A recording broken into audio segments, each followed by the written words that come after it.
Labdien! Un šodien es jau gribu parādīt kaut ko reāli, ko var izdarīt ar Microsoft Excel. Un viena no tādām būtiskiem uzdevumiem, ja problēmām mūsdienu datu analīzē ir datu attēlošana uz kartes. Kā vienkārši var attēlot datus uz kartes? Un šajā jomā Excel 2013 un arī 2010 piedāvā ļoti unikālu vienu funkciju, un tā ir data attēlošana uz kartes. Pirmkārt, es pievienošu datus, man ir Excel fails ar Latvijas iedzīvotāju datiem. Es izmantošu PowerPivot, lai datus ielādētu. Es vēlāk par PowerPivot daudz stāstīšu, citos ierakstos. Šoreiz mēs viņu izmantosim, lai pievienotu ārējus datus. Tātad es izvēlu kā ārēju datu avotu Microsoft Excel.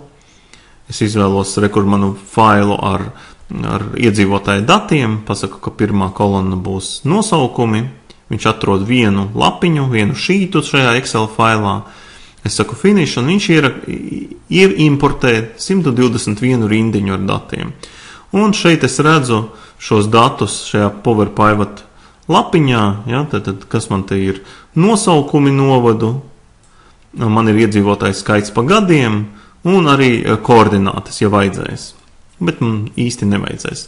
Un aizvarot ciet, es redzu šeit man parastais Excel, ko es esmu pieredzis redzēt. Un šis PowerPivot, šie dati, es viņus varu izmantot šajā Excelī. Kur es nospiežot vēlreiz, es redzu, ka šie dati tad eksistē, viņi eksistē tā kā Excel tādā datubāzē. Un es saku insert, map, un veru vaļā. Atverās man tādas ļoti smuka Bing karte 3 dimensijas, redzu tāda, es varu to karti dažādi pagrozīt, pietuvināt, attālināt, tāda ļoti smuki. Un ko es vēl redzu? Es redzu to, kad šeit labajā pusē es redzu tos datus, kurus es ielādēju, ja? Es redzu viņus. Un pirmais, ko es izdarīšu, ko te vispār var izdarīt, es redzu, ka labajā pusē es varu taisīt dažādus šos vēl te lapiņas klāt, un tas, ko man vajag šobrīd izdarīt, man vajag kaut kā salikt tos punktus uz kartes. Viens variants, tas klasiskais, izmantot garumu un platumu, ko parasti arī var izmantot šīs koordinātes, bet dati, kuri mums ir pieejami ikdienā, protams, ka tur šo koordināšu nav, un tieši koordināšu ģenerēšana ir vislielākā problēma, lai datus attēlotu geogrāfiski. Excelis, Microsoft šo problēmu ir burvīgi atrisinājis. Mēs varam izmantot šo nosaukumu un norādīt, kas tas ir. Vai nu tas ir pilsētas, vai tas ir valstis, vai tas ir rajoni, tā kā mūsu pagasti, novadi, kā mūsu gadījumā, vai pat pēc adreses vai ielas nosaukuma. Šos datus mēs varam attēlot. Un mēs sakam, ka tas ir county, šis te novadi, un mēs redzam, kā viņš saskaita, saģenerē un saliek mums šos te punktus. Tātad saliek mums te punktus, un rāda, ka ar 86% precizitāti tas tiek izdarīts, un šeit ir attēlots tās šaubīgās vienības. Krāslavas novads ir kā Krāslavas novads. Varam paskatīties, ka visu viņš tāpat pareizi ir attēlojis, ok, un tātad mums ir salikti šie geogrāfiskie punkti, nevis pēc koordinātēm, bet vienkārši pēc novada nosaukuma, kas ir ļoti, ļoti ērti.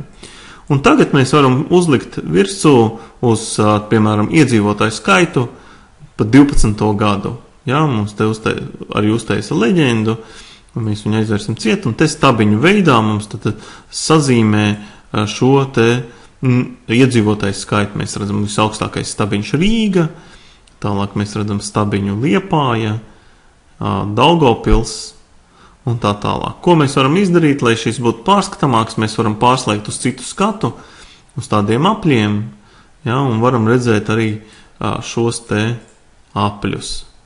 Varam sagriezt to karti pavisam un ieraudzīt. Varbūt, ja šie apļi nav pietiekami ilustratīvi, un mums vajag arī saprast, tā arī ne 3D, mēs varam ielikt arī čartu, jeb tādu grafiku, un mēs iegūstam arī grafiku, kas mums ļauj labāk varbūt saprast, kā tie dati izskatās. Šitā te vēl varam paskatīties.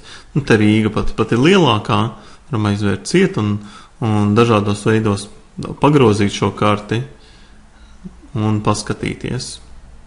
Manuprāt, ļoti, ļoti tāda interesanta funkcija un viegls veids, kā attēlot datus uz kartes. Varu ieslēgt arī dažādus režīmus, varu paskatīties arī datus, kā viņi izskatās. Tātad dažādas iespējas ir, kādā veidā es varu skatīties šo karti. Varu ieslēgt tieši pilsētu nosaukumus, kas ir Bing karte, redzam ceļus, un jau kaut kā labāk varam analizēt šos datus. Un tādā veidā mēs varam attēlot uz kartes ģeogrāfiskus datus, ja mums ir tikai, piemēram, nosaukums vai pilsētu nosaukumi, ielu nosaukumi, pasta indeksu nosaukumi un tāda brīnišķīga Excel funkcija.